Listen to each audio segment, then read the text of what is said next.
बना था। आज देखता हूं जो पूरे वलियाबाद फटा हुआ है, रेला चल रहा है, अभी नहीं रेला है। और आज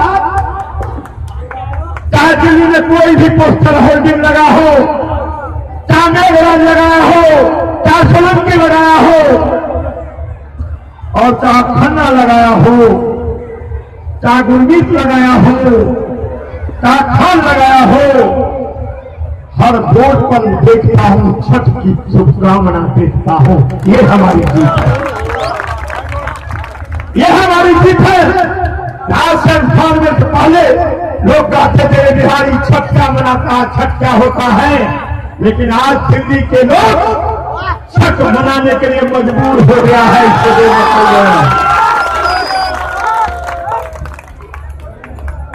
मजबूर हो